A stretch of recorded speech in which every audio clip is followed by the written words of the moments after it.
So, what is cross-dressing? Cross-dressing is also known as transvestism, and by definition, this is when one person wears a different type of clothes that is made for the opposite gender. This act is done by different individuals that feels that they belong or identify themselves to be a part of the opposite gender group, or simply because they are comfortable with it. A great example of this would be drag queens.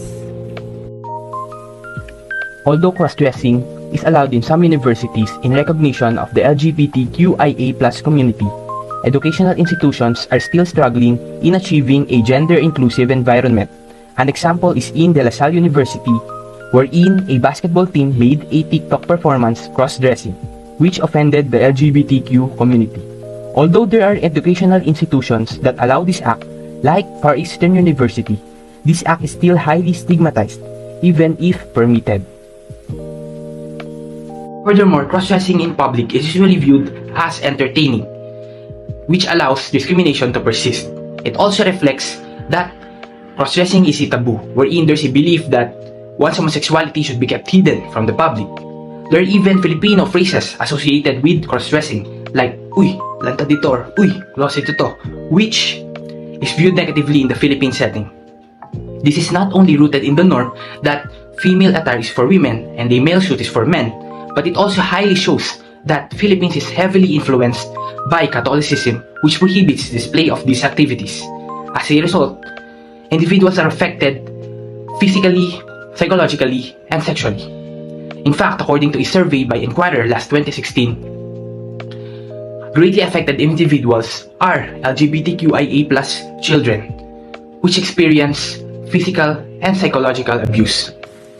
The need for asserting inclusivity on cross-dressing is significant and should therefore be given attention and be addressed. This in turn allows for exploration of oneself or own identity for them to be comfortable in their own skin.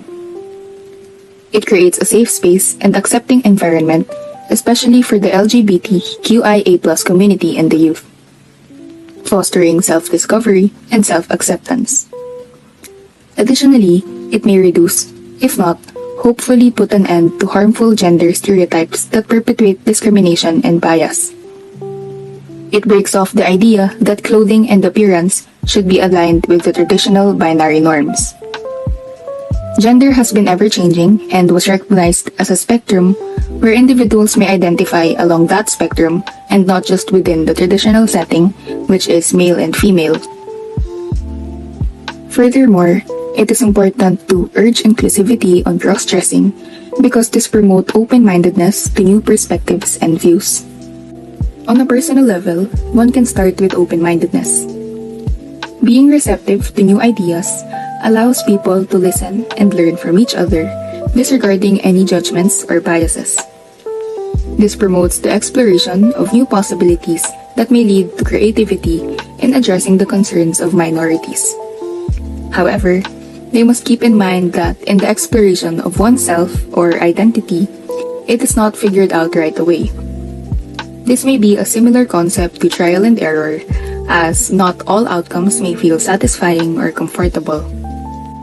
It is okay if something doesn't feel right or doesn't resonate at first, because something else could always be tried instead until they find what does fit. Family and friends may also be encouraged to keep an open mind and forget stereotypes or the ideas of what society tells us what should be and what shouldn't be.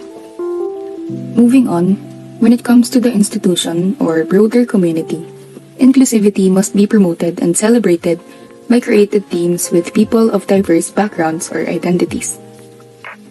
Like in FEU, institutions can implement days wherein students can wear casual clothes to express themselves.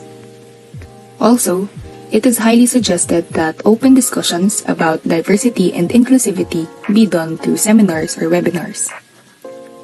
This helps individuals better understand the ongoing issues on inclusivity, given that multiple perspectives are raised.